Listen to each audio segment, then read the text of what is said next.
Hi. I am Eliza from Bookish English. Are you ready to practice speaking in English with me?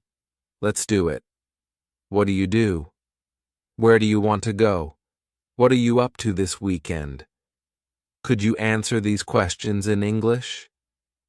In today's English lesson, you will practice speaking with me about 7 of the most common conversation topics in English.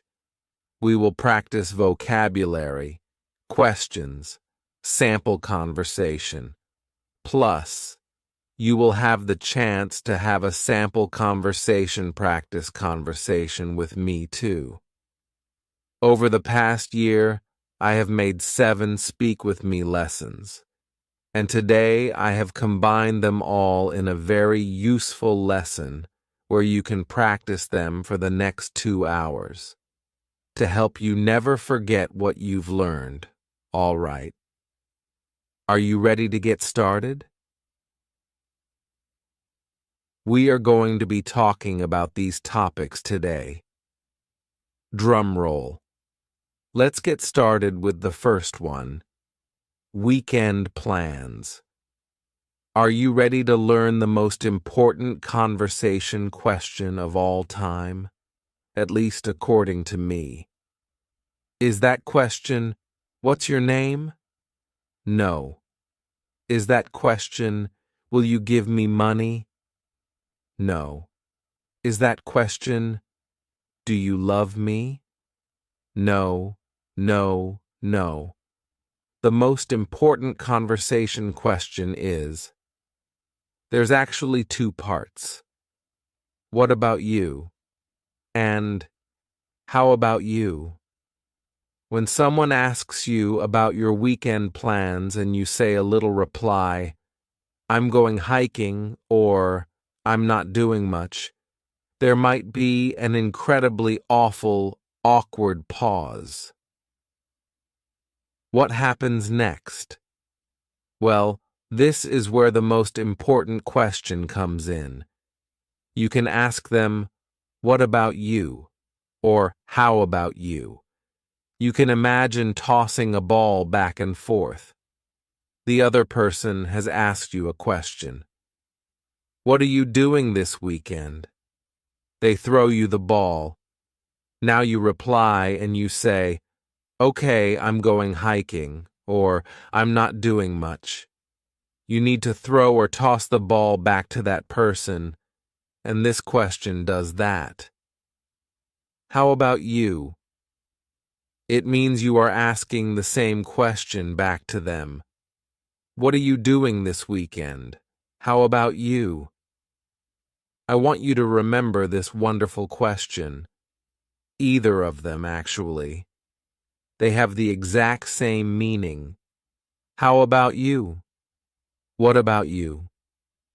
Remember these questions because later when we practice this at the end of this lesson, during our conversation speaking time, remember these questions and use them. All right, let's go to some common vocabulary that you can use to talk about weekend plans. Brunch. Many Americans love brunch.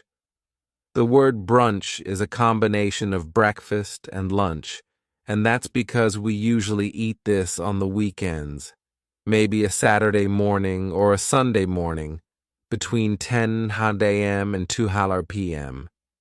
It's a time when you could eat either breakfast or lunch, and it's usually a long social event.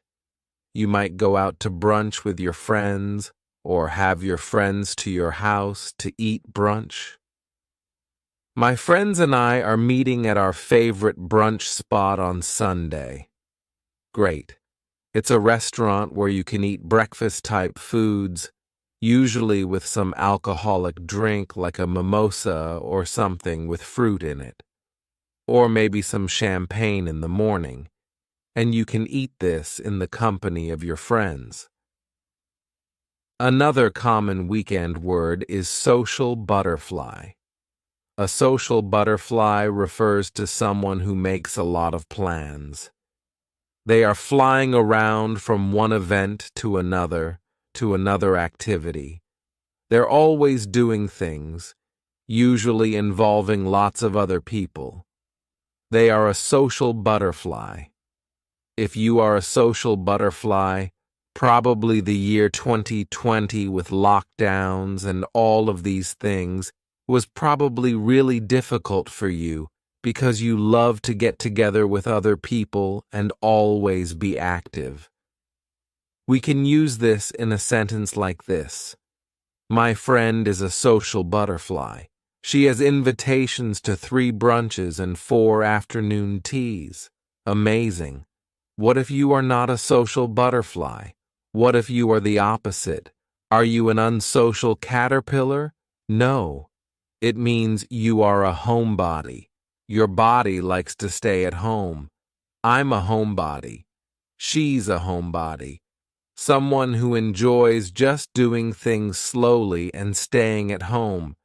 They feel most comfortable in a comfortable place at home. You could say, my friend is a social butterfly, but I'm more of a homebody. When I get together with friends, I would rather have dinner at my house and then play games here. I think this is true for me personally. As I get a little bit older, I prefer these kinds of intimate group settings. Instead of lots of people, I prefer just a couple of friends at home. Maybe having a bonfire outside, roasting some food or some marshmallows in this intimate setting. I enjoy doing activities at home more often than when I was a little bit younger. To stay in. Unfortunately, that has been probably a lot of our weekend plans for the past year, and it means that you're just going to stay at home. It doesn't mean you're going to do nothing. It just means you're not going to go anywhere. I'm going to stay in. You might say, it's supposed to be cold and rainy this weekend, so I'm just going to stay in and read a book. Or, I'm just going to stay in and do some things around the house. To binge watch. This means that you watch a lot of movies or TV shows, usually back to back without stopping. Several hours, maybe you watch 4 seasons of a TV show in one day. This is binge watching. You are watching a lot. This expression comes from a term we usually use with alcohol. To binge drink. This means that you drink a lot of alcohol at one time. Not a very healthy thing to do, but when we say to binge drink, that has the same idea. You're doing a lot back to back, or you could binge watch TV. You might say, last weekend my husband and I binge watched all of the Star Wars movies. This isn't true. When you have young children, you do not have time to binge watch TV, but you might say this about your life. I binge watched that new TV show that just came out. Our final expression that you can use to talk about your weekend plans is to catch up on some chores. This phrasal verb, to catch up on, is a beautiful phrasal verb that you can use to talk about some necessary activity that you haven't done for a while, and now there's more and more and more, and you need to finish all of this. We can imagine laundry, dishes, sweeping, cleaning, maybe some home repairs, tidying up, maybe even yard work. If you don't do those things for 1 week or 2 weeks, there's so many you have to do. That means you need to catch up. You need to do what you haven't done for a while. You need to catch up on some chores. And chores are just those activities that I mentioned. Laundry, dishes. These necessary activities that involve cleaning up, helping to make your home a wonderful place to live. Maybe this weekend you just need to catch up on some chores. You might say, I was so busy all week, and finally, I'm going to catch up on some chores this weekend. Maybe not very fun, but when your house is clean, it feels good. All right, now that we have some common vocabulary you can use to talk about your weekend plans, let's talk about some introduction questions that you might hear and that you can also ask other people. These have varying levels of reductions and fast ways that you will hear them, so I want to help you understand and recognize what other people are saying, and also be able to use it. Let's talk about our first question. What are you up to this weekend? What are you up to this weekend?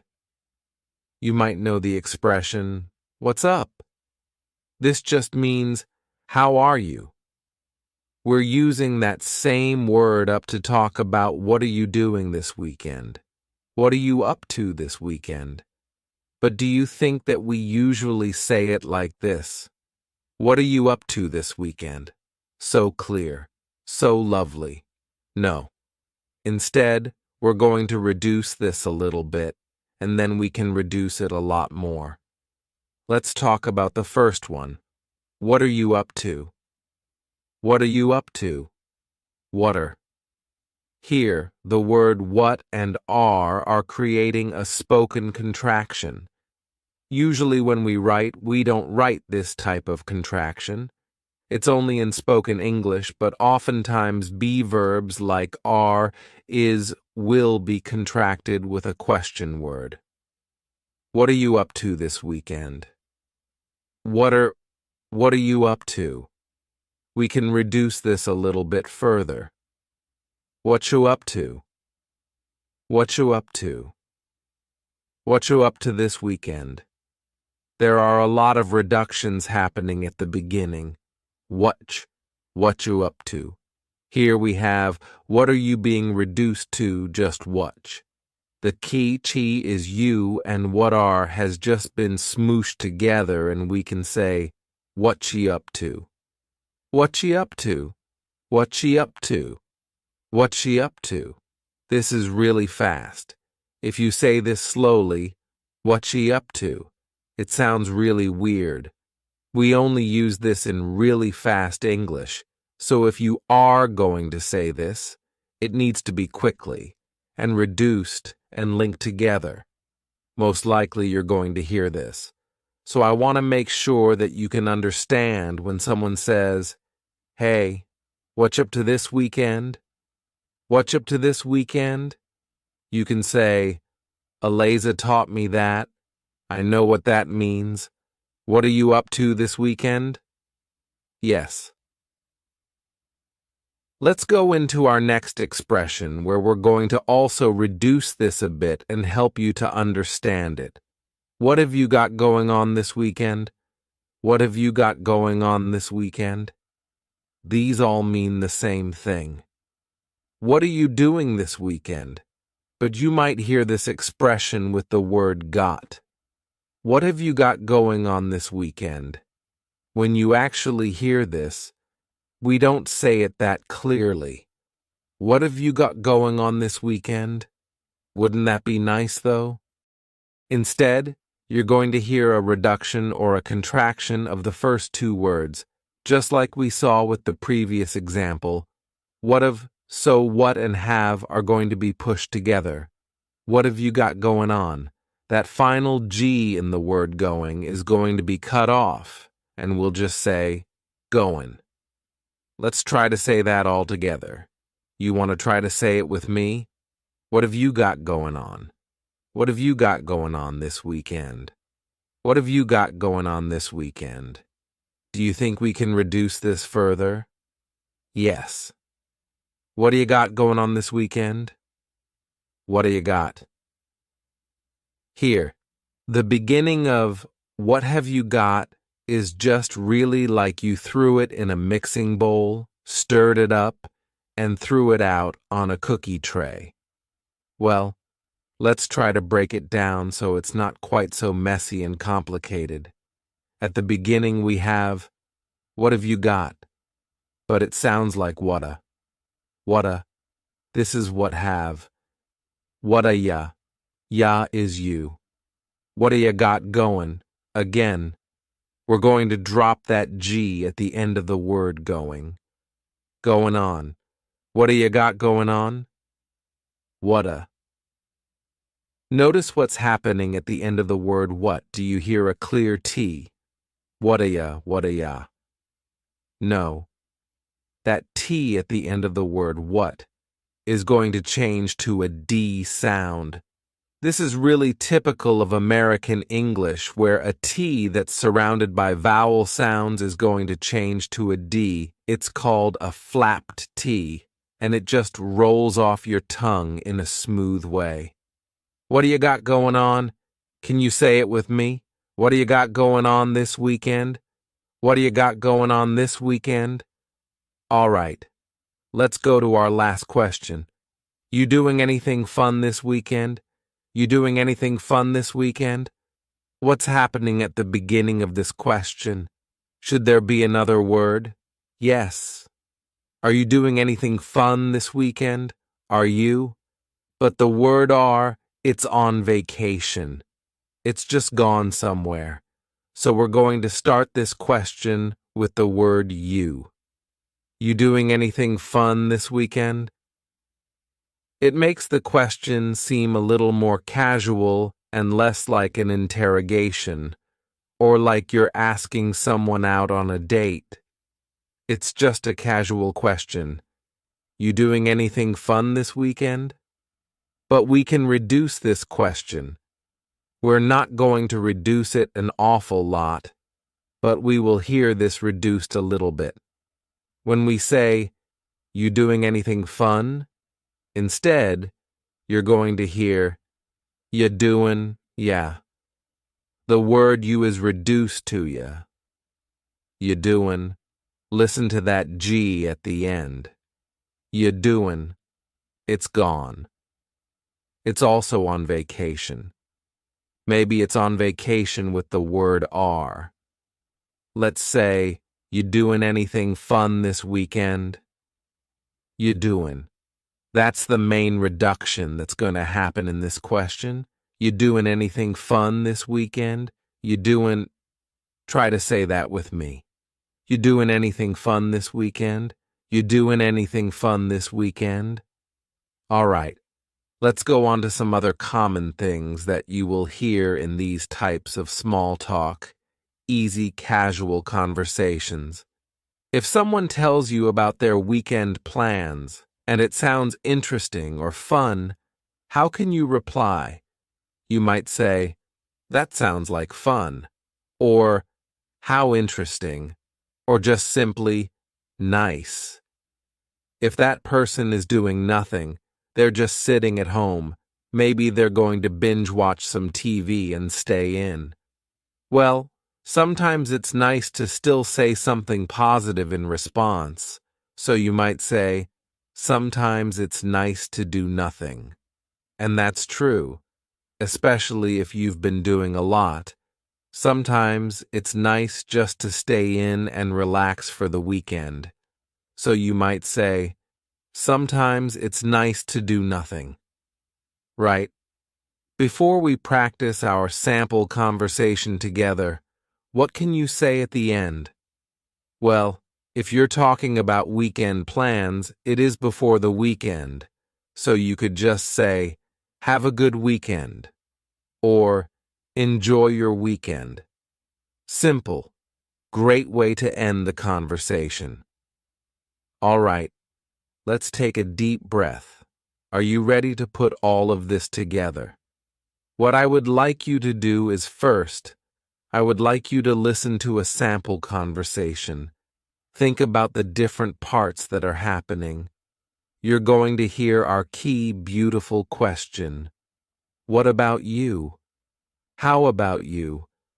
You're going to also hear some of the key vocabulary that we talked about, and also just some of the questions, the introductory questions. What have you got going on this weekend? Great. Things like that we'll put together.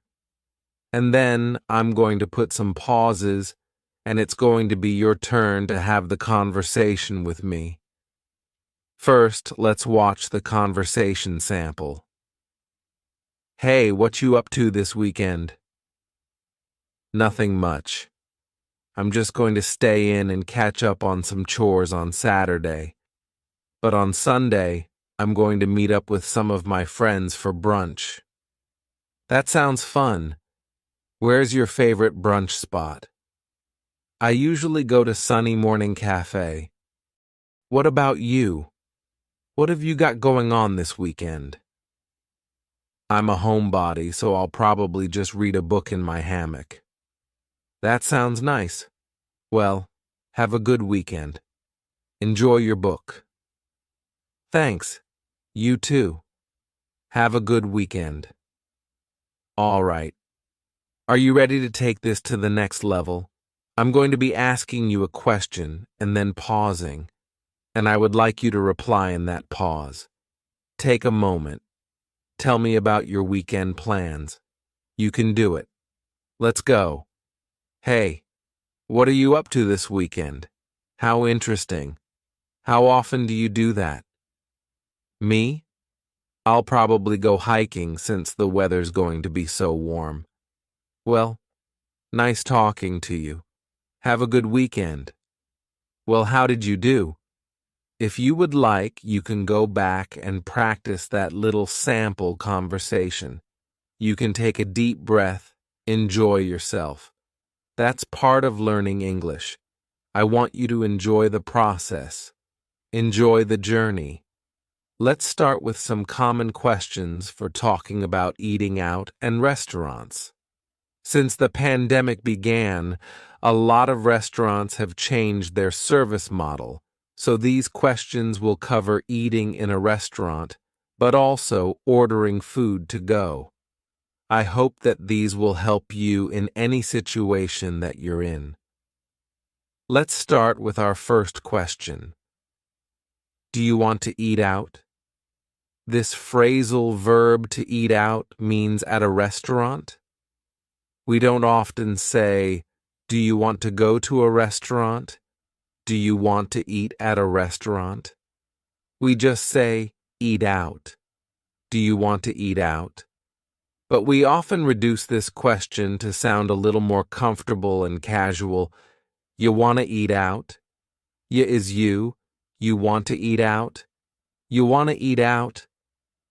We've dropped the question word completely, do. Just yeah, and then we have reduced want to become wanna. This is a common reduction in English. Can you say this question with me? You want to eat out? You want to eat out? Or we could cut off that first word, yeah, completely and just say, wanna eat out? Ask it with me. Wanna eat out? Great. Then you might ask, where do you want to go? Where do you want to go? But do you think we say it clearly like this? Unfortunately not. Instead, you could say, where you want to go? Where you want to go? This is a similar reduction to our first question. You becomes ya and want to becomes wanna. Where you want to go? Where you want to go? Where you want to go? Should we order pickup? Should we order pickup? I want to let you know that in the U.S. there are a lot of terms that are used for this idea that you're not eating in the restaurant. You're ordering food, but then you get the food and you take it somewhere else. Maybe you take it back home, or you take it to a park. We could use a couple of different phrases, and it's just your personal preference. For me, I say, pick up. Do you want to order pickup? Do you want to get pickup? But you could also say, should we order takeout? Should we order carry out? Should we order takeaway? A lot of different phrases, and you are going to hear these all around the U.S., so it's just your choice what you'd like to use. Another fun question to ask what someone would like to eat is, what are you in the mood for? What are you in the mood for? Don't deny it. Sometimes in your heart you're just in the mood for comfort food, something that's heavy and rich and reminds you of a cozy, warm time in your childhood. Maybe it's not very healthy, but you're in the mood for comfort food. Or maybe you're in the mood for something light. You want a salad or sushi, something light. This idea of what are you feeling like you want to eat. But we often reduce this question, and instead of saying, what are you in the mood for, we might say, what you in the mood for? Whatcha is what are you? Whatcha in the mood for? Here, the word you has been reduced to cha. Cha. This is extremely common in spoken English that the word you gets changed up in a lot of ways. We already talked about one of those, yeah, and this is another cha. What you in the mood for? What you in the mood for? Or we could reduce this even further. What you in the mood for? What you in the mood for? This is extremely reduced, but notice what's happening. What are you in the mood for? The word are is gone, and the word you has been reduced to ya. So when we link together, what and you, super fast. What you in the mood for? What you in the mood for? You don't want to say this reduction slowly. What you in the mood for? Now, we can say it like that to practice for this lesson, but when this is in daily conversation, it's really fast. That's the purpose of a reduction. Do you think you could say this with me really fast? What ye in the mood for? What ye in the mood for? What ye in the mood for? Great. All right. Let's talk about some common answers to these questions so that you can be prepared and ready. When someone asks you, what ye in the mood for? You might say, let's order in. How about some option? How about pizza? Let's order in. This is another phrase for talking about bringing the food back to your house. You don't want to get all ready and then go to the restaurant, or maybe you don't feel comfortable doing that. You might just say, let's order in. How about pizza? This expression, how about, is a great way to give a suggestion. This is excellent in professional situations. Hey, how about if we try this marketing plan? Or, it's great for informal situations to give a suggestion about something you want to eat. How about pizza? What do you think about that? Sometimes this question is reduced, and it sounds like this. How about pizza? How about pizza? The first A in the word about is gone. It's just missing. We say, how about pizza? Can you say that reduction quickly with me? How about pizza? How about pizza? Great.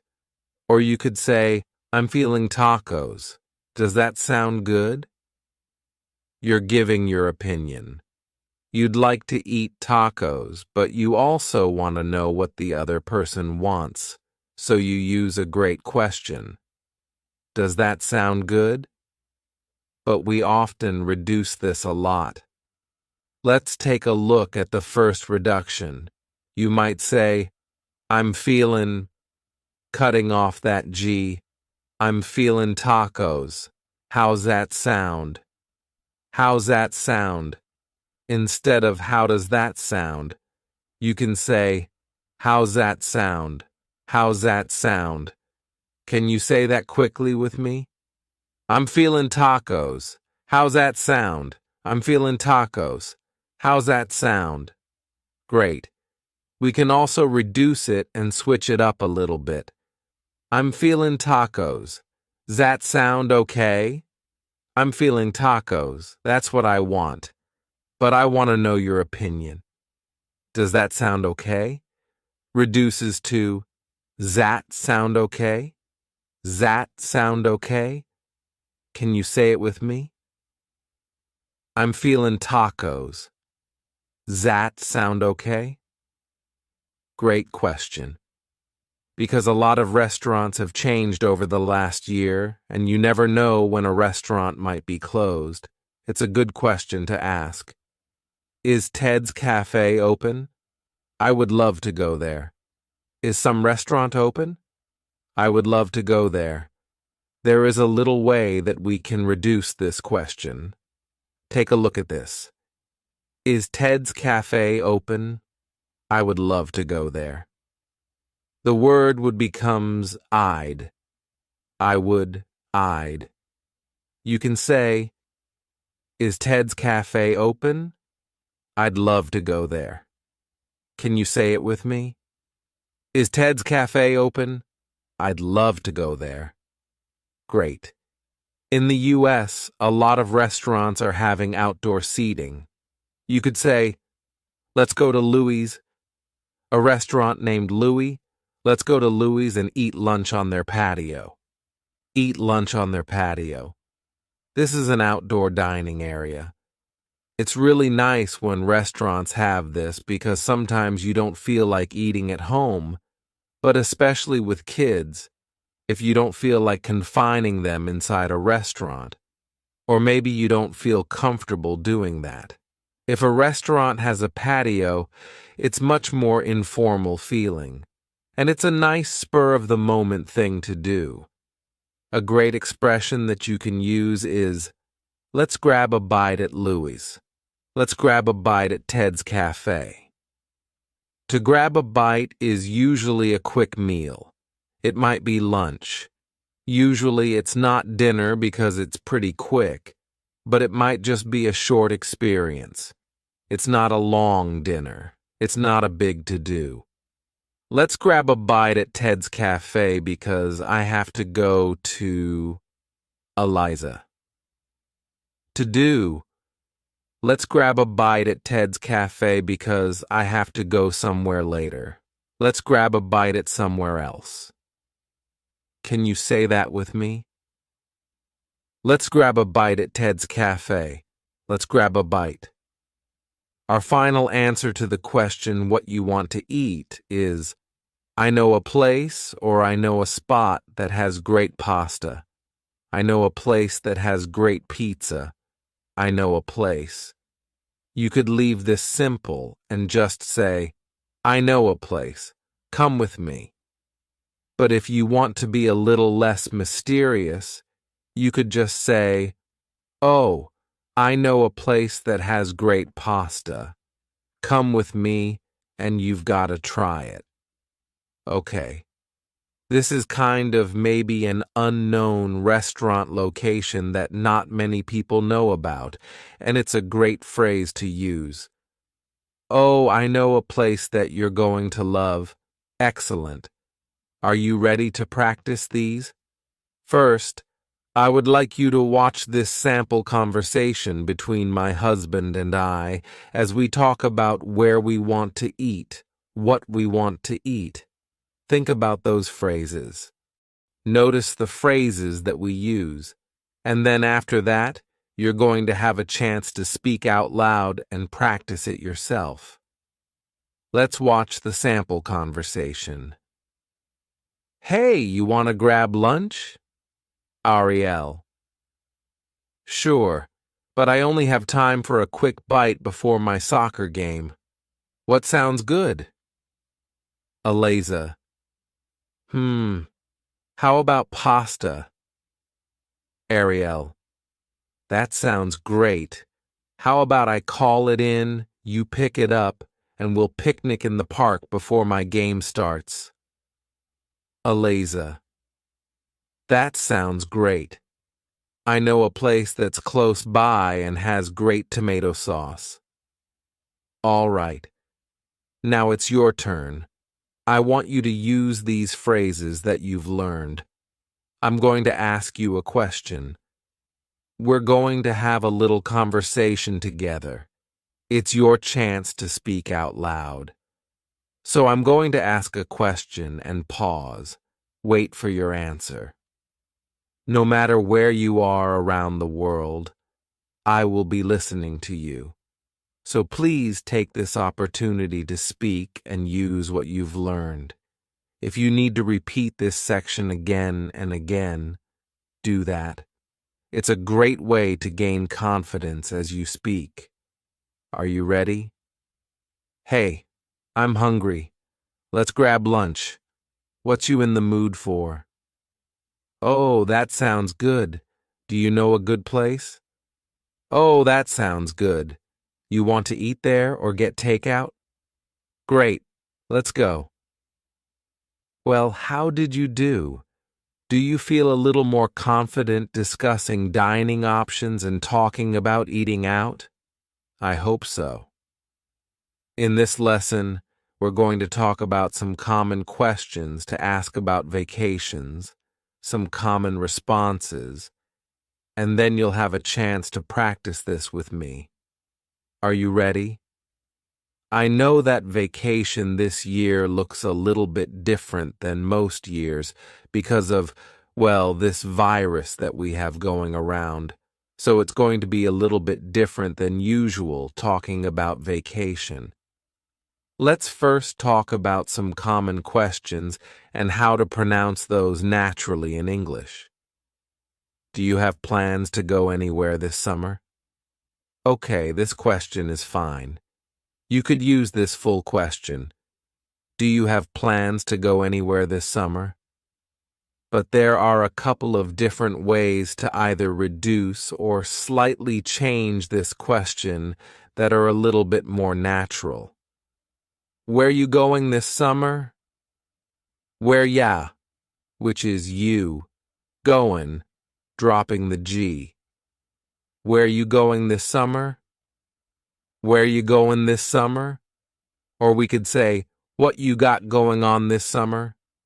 What cha is what plus you. You becomes cha. What you got going on?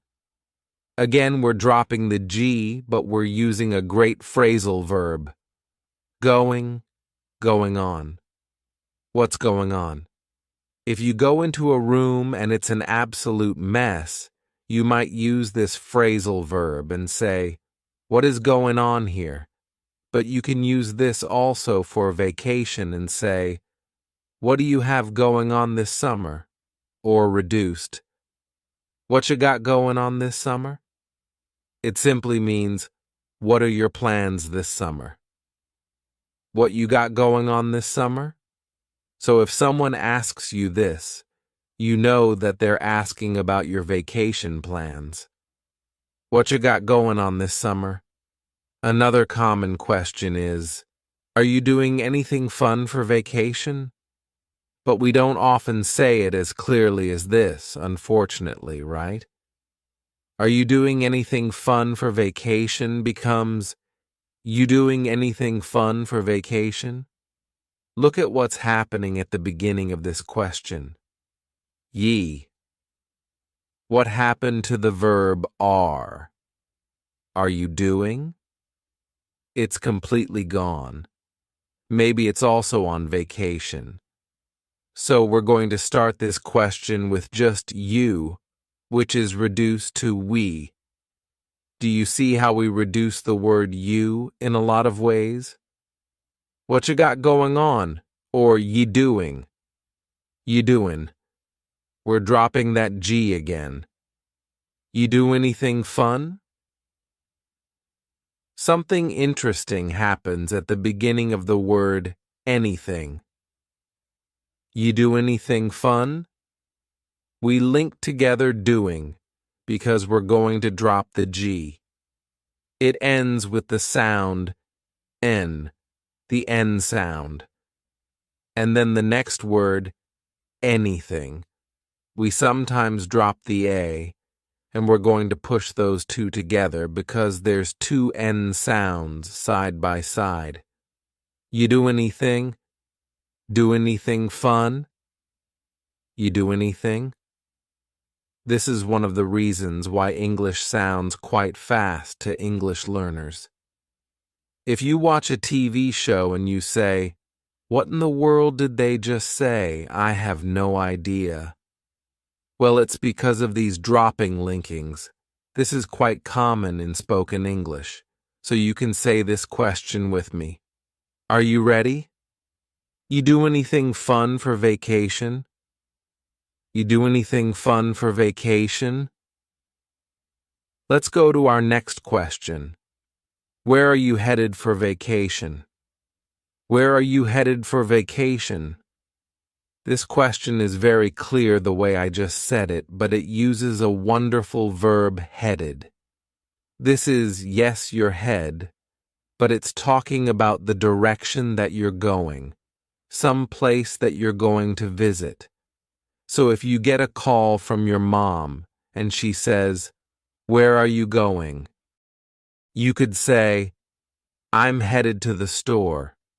This means that's the direction that you're going. You are on your way to the store. But we can reduce this a little bit and say, "Where ya?" Does that sound familiar?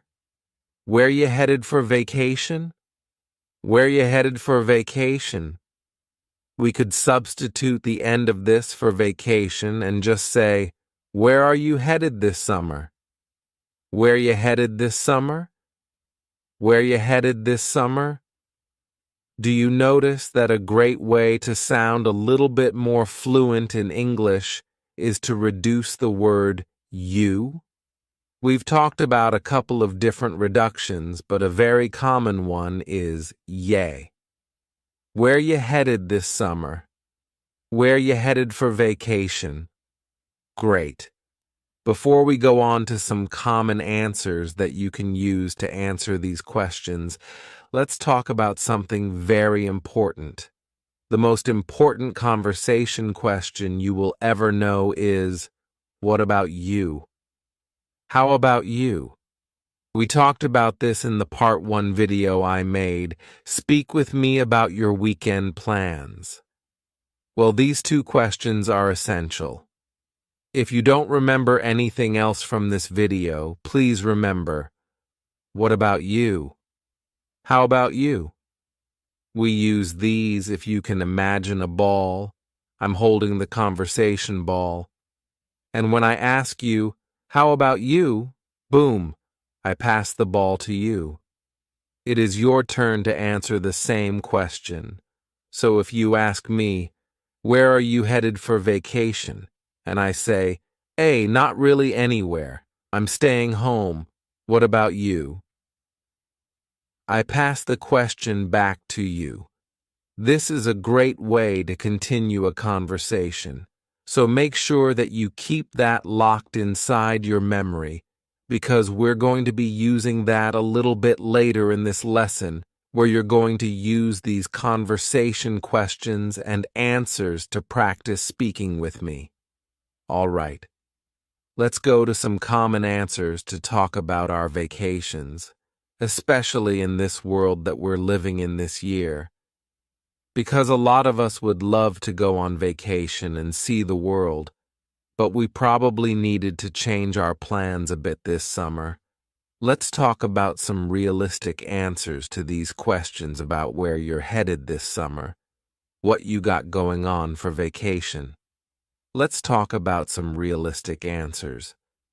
I'd like to go to Europe, but I think I'll take a road trip around the US instead. This is using a great sentence construction. I'd like to, but. So first, we're talking about your dream, the ideal dream, and then we're talking about what you're really doing. I'd like to go to Europe, but I think I'll go on a road trip around the US instead. Or you could say, I'd like to go to a family reunion, but we had to postpone it. Okay. The ideal is going to the family reunion, getting together with all of your family members, but the reality is that you had to postpone it or delay it for another time. This is the reality. I wish that I could go on a cruise, but that's not happening right now, so I guess I'll order a pizza and go to the pool. Here again, we're talking about the dream, and then you can make that reality special for you. It doesn't need to be too disappointing, but it's not your dream, your ideal dream. I wish that I could go on a cruise, but cruises aren't happening right now. I wish that I could. That's a great introductory phrase. I wish that I could go to a music festival, but it was canceled. So I guess I'll make a playlist and listen to music and dance in my backyard. I wish that I could, but this is what I'll do instead. All right, let's go to our third phrase. I was going to take my family to New York, but I think we'll go camping instead. Using this phrase, I was going to, talks about a plan that you had, usually a real plan that you had. It's not just a dream. It's a plan that you had, and then you needed to change it. I was going to take my family to New York, but I think we'll go camping instead.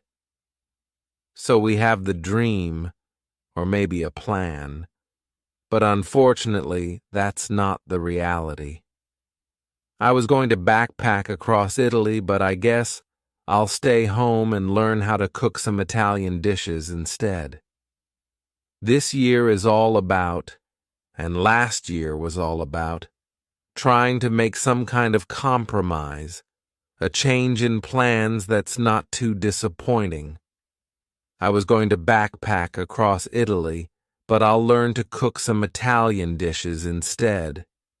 Okay, now that we have some common questions, don't forget our key question. How about you? What about you? And some common answers. Let's take a look at a sample conversation so that you can try to imitate this when it comes to be your turn. Let's take a look at this sample. Ariel. Hey, you doing anything fun this summer? Eliza. Well, I was going to go backpacking around Europe, but instead, I think I'll just go camping in some local state parks. What about you? Ariel. Well, I was going to meet my family in Florida for a family reunion, but that got canceled. So now I think I'm going to have a socially distanced outdoor movie night in my backyard. Do you want to come? Eliza. Sure, that sounds great. Text me the details and I'll be there. Ariel. Great. I'll see you around. Enjoy your camping trip. Eliza. Thanks. I will. See you at the movie night. Okay, now it's your turn.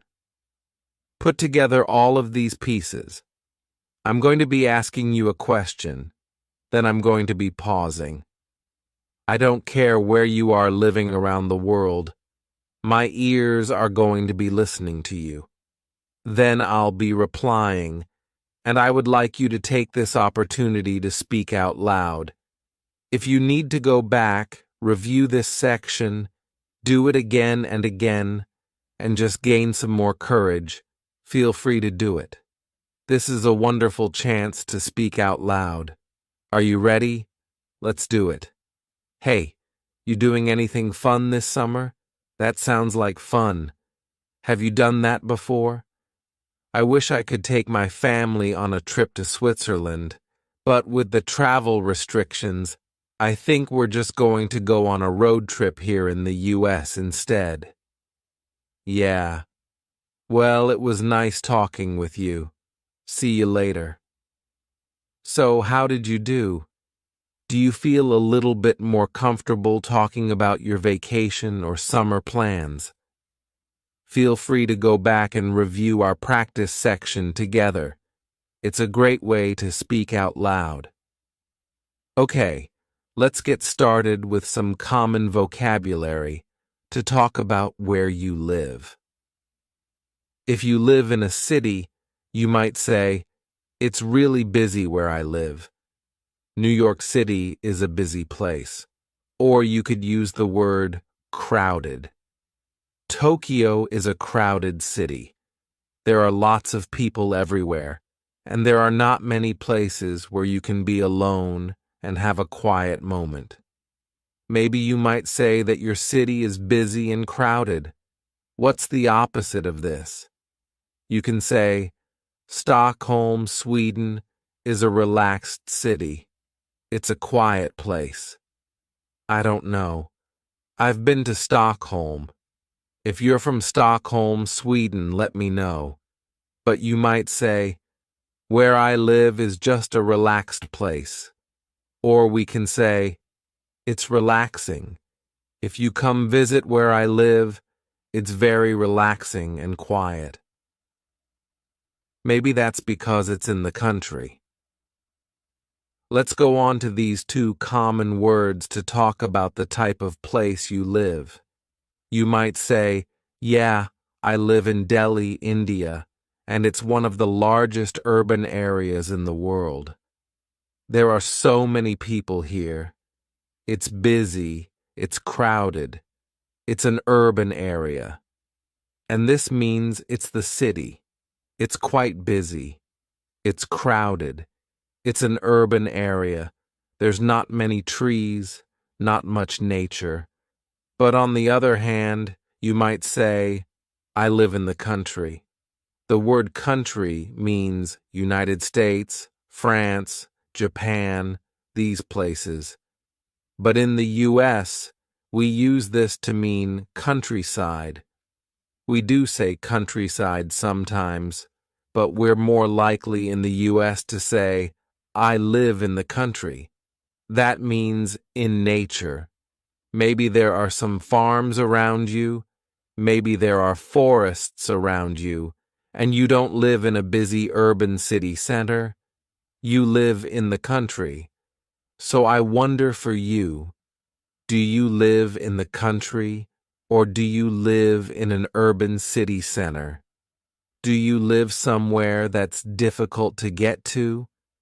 You might say, yeah, my city is off the beaten path, but it's worth visiting. So for me, my city, Asheville, in North Carolina, it is definitely off the beaten path. It's not a huge city. It doesn't have a big airport that comes here. It's off the beaten path. But if you want to check out some other local sites in the U.S., it could be nice to visit. It's off the beaten path. This also can be used to talk about locations within a city.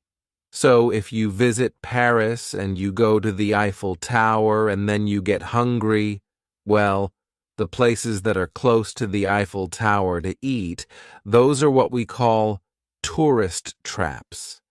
Those places are only for tourists. They're extremely expensive.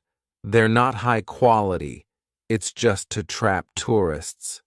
But if you want to eat at a great location, you might go somewhere off the beaten path. This is somewhere that not many other people go to, and it's an expression that's great to use about little secret local locations. So when I visit your city, I might ask, are there any places off the beaten path that I can visit? Are there any restaurants off the beaten path that only locals know about? What is something off the beaten path that I can do? Let's say that where you live is not extremely popular, but it's becoming more popular. Maybe because of the pandemic last year, people are traveling to different types of destinations. Maybe they're deciding to travel to more nature places, places that are in the mountains or places that are not in big city centers. Well, that might mean that where you live is becoming an up-and-coming place.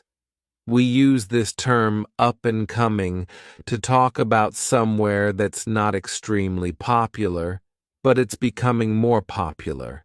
So you might say, yeah, my city isn't really popular right now, but it's an up-and-coming place. You've got to check it out.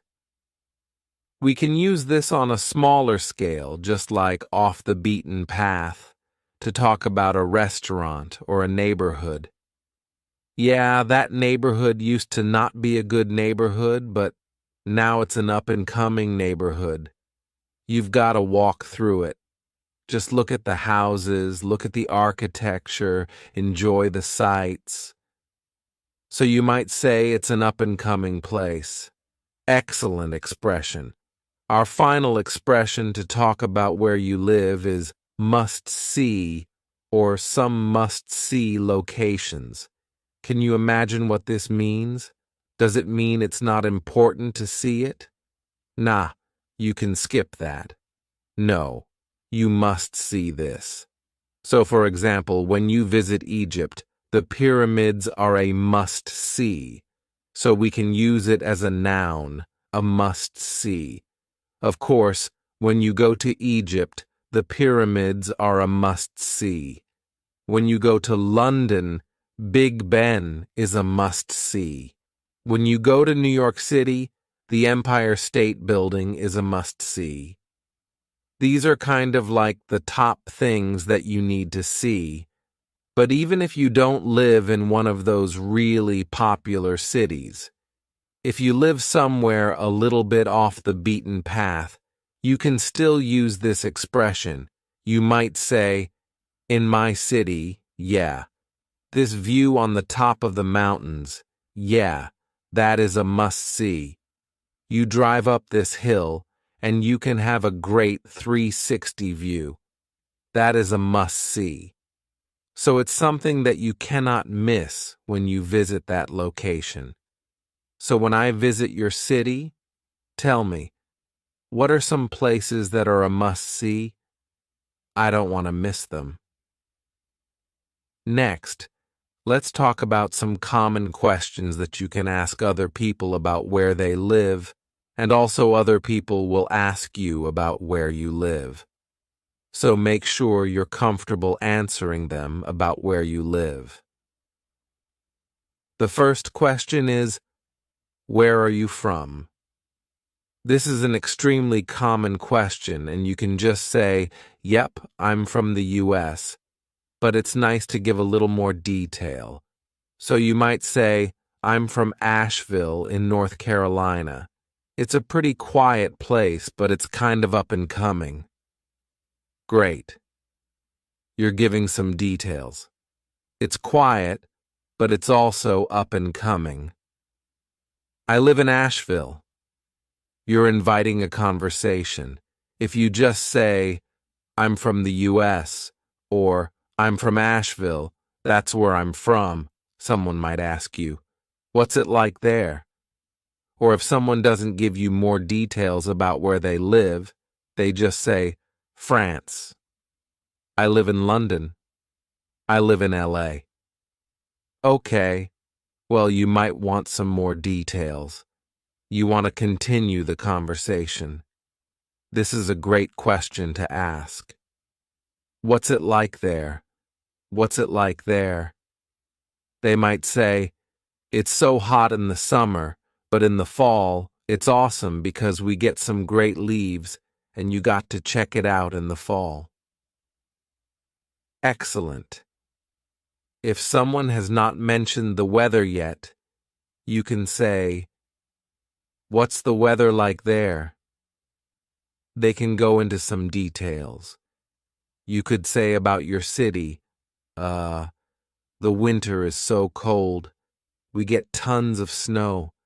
But when it melts in the spring and all of the leaves become green and the flowers bloom, it's awesome. You've got to visit in the spring. If you have not told someone what time to visit yet, they might ask, what's the best time to visit? So when Ariel and I were planning a trip to go to Costa Rica a couple of years ago, we did a lot of research about what is the best time to visit Costa Rica. Their seasons are very different than our seasons, and we were going to be spending a lot of time outside, so we wanted to make sure it wasn't going to be raining the whole time, wasn't going to be pouring down rain or too hot the whole time. So we asked this question: when's the best time to visit? Someone might ask you, when's the best time to visit your city? For my city, I think the best time to visit is the fall. The leaves are beautiful in the mountains. There are so many different colors, and the air is so crisp and fresh. You got to visit in the fall. If someone asked you, what's your city known for? What would you say? This means, what is your city famous for? Why do people visit your city? It might just be something simple, like the air is so fresh. Or it might be, they just love this pastry, this type of dessert that's made in my city, and a lot of people like to come and eat that pastry. Cool. It could be something simple. Or, if you live in a bigger place, you can obviously talk about some famous destinations that your city is known for.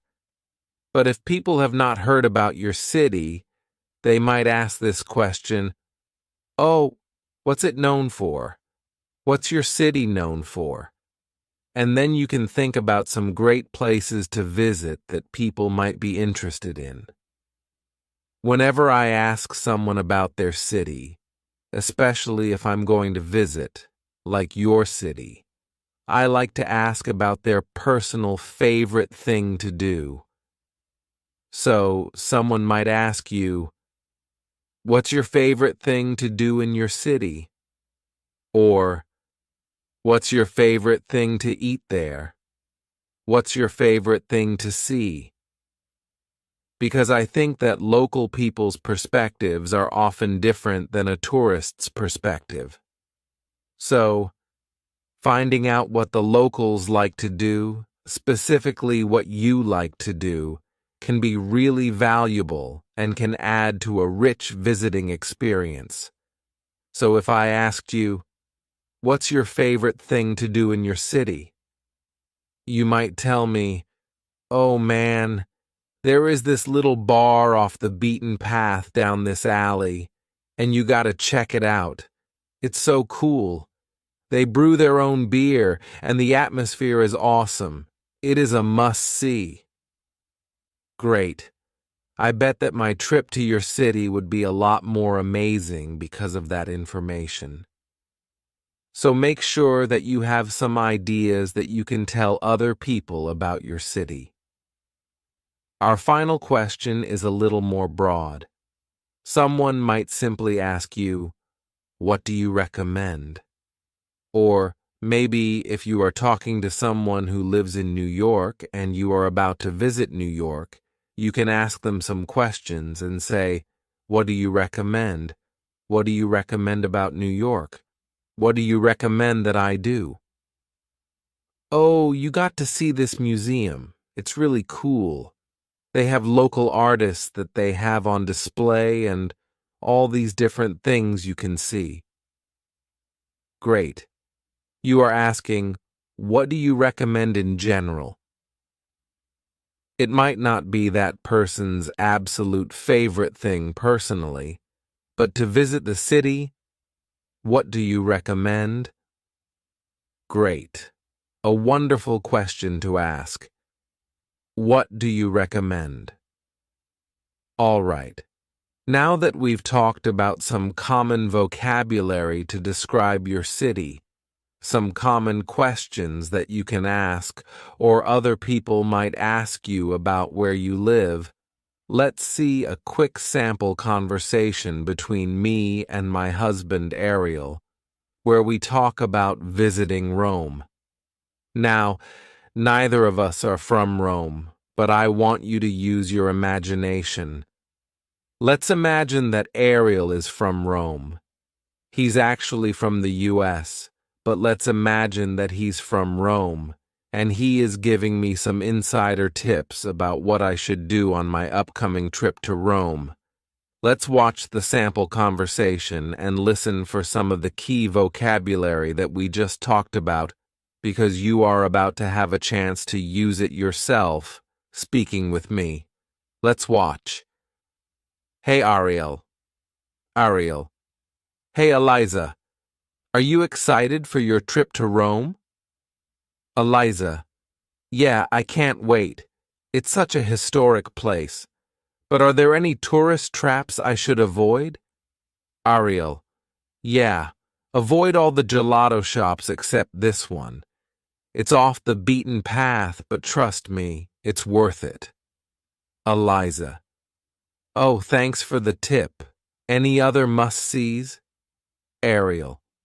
Well, the Colosseum is great, but my favorite thing to do is wander around and see all the little chapels. It's usually more relaxed and less crowded that way. Eliza. Ah, that's good to know.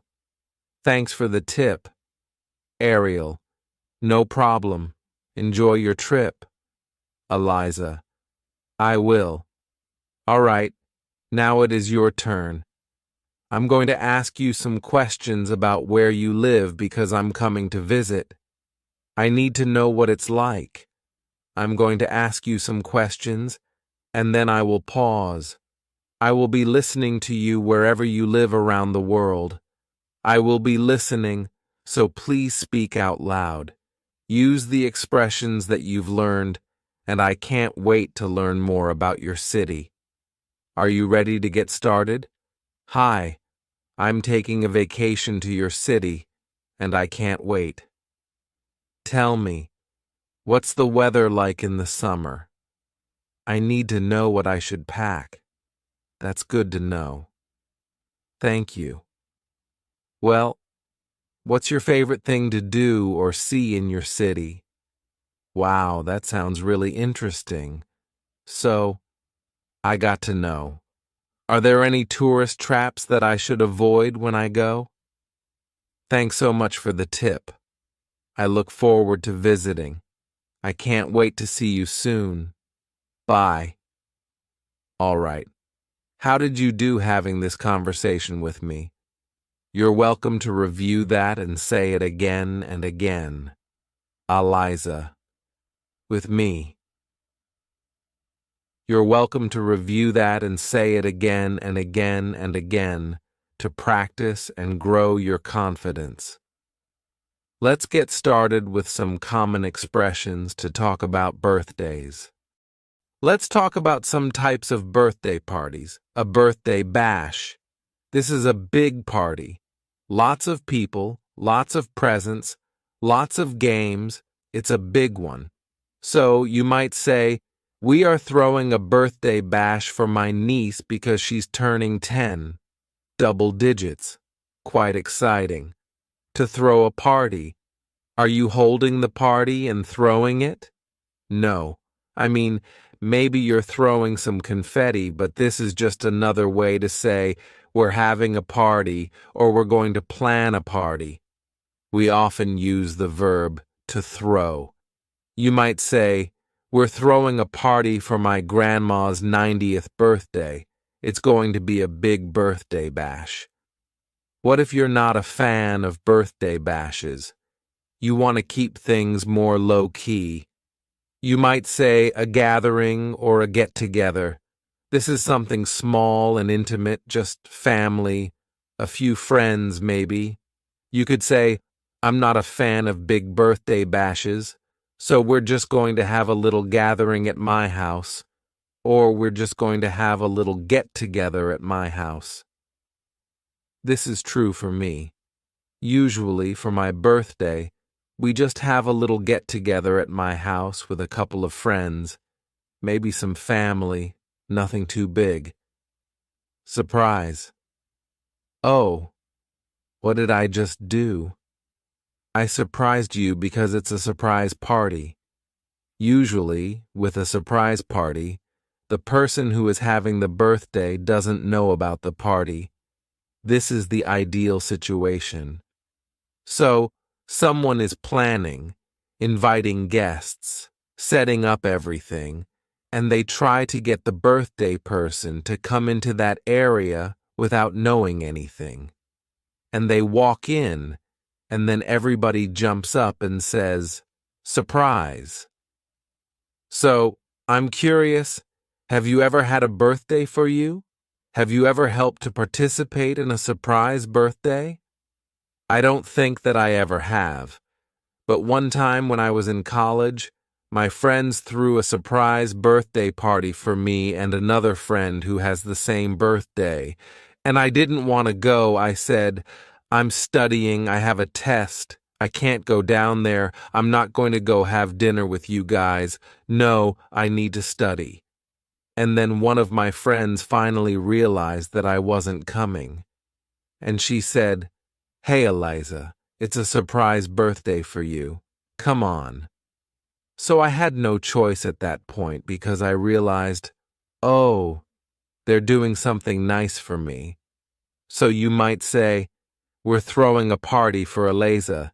It's a surprise party. Don't tell her." Well, unless you can't get her to come.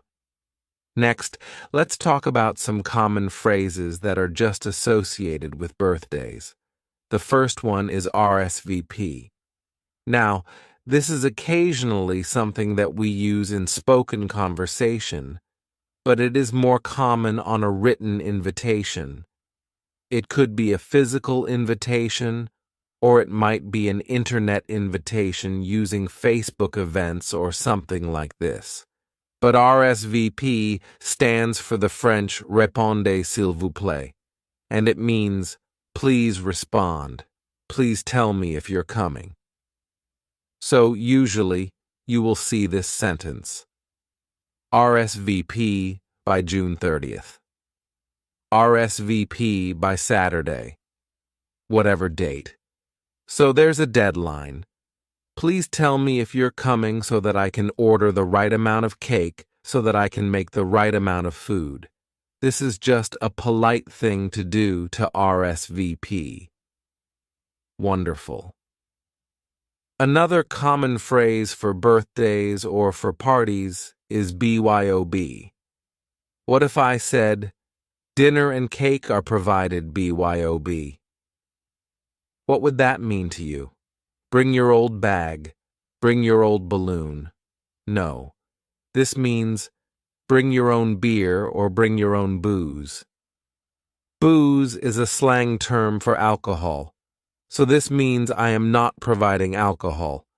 If you want to drink alcohol, bring what you want to drink.